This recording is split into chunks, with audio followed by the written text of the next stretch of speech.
এইটা actually AFC তে যদি আমরা দেখি লিটারালি বোধহয় ইজিয়েস্ট ম্যাচ ছিল ঘরের মাঠে। তো সেটারই ফল আর কতটা আশা থাকছে। না না, আজকে একটা ফার্স্ট ম্যাচ, আমরাও চান্স পেয়েছি, ওরাও চান্স পেয়েছে, একটা গোল হয়ে গেছে। সো আমার মনে হয় না এই ম্যাচ দিয়ে অত কিছু দেখার। সরে যাও।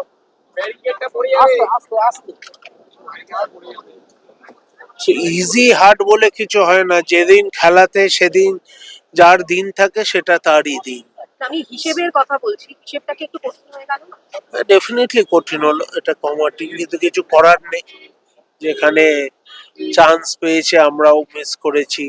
কামিংস একটা যদি গোল হতো, সো কিছু করার নেই। আচ্ছা, বেশ কিছুদিনের অনুশীলনের পর দলটা তাও হেরে গেল, আপনার কি মনে হলো কোথায় শান্তি পেল? দলটাকে মানে টিম তো যখনই হারে বা জেতে সেটা অনুশীলন করার পরে, অনুশীলন না করে তো কোনো টিম খেলতে নামে না। না মানে প্রিসিজনটা কানেক্ট হয়ে গেছে। হ্যাঁ, তা প্রি সিজনের পরে কোনো টিম হারেনি এটা তো হতে পারে না, এটা বোকার মতো কথা। একটা টিম হেরেছে। আমার মনে হয় প্রথম দিকে একটু টিম নামানোটা, আমরা একটু বেশি ডিফেন্সিভ কোচ খেলতে গেছে, সেখানে আজকে যদি সামনে থাকতো, বাট সেটা coach is the ultimate authority, আমরা তো আর বলার কেউ নই।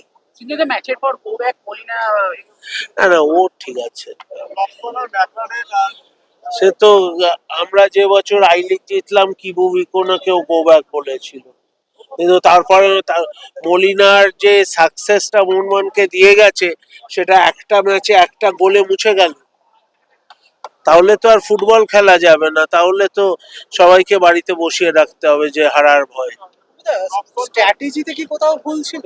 সেটা আমি আমি মলিনার স্ট্র্যাটেজি নিয়ে মতামত দেওয়ার আমি কেউ নেই, তবে আমার পার্সোনালি মনে হয় আর একটু অ্যাটাকিং খেললে হতো প্রথম দিকে। সেটা এখন জিতে গেলে সব ভালো, হেরে গেলে সব খারাপ, এটা পৃথিবীর নিয়ম, এর বাইরে আমরা কেউই যেতে পারবো না। তো আশা করি আগামী দিনে একটু ভালো রেজাল্ট হবে।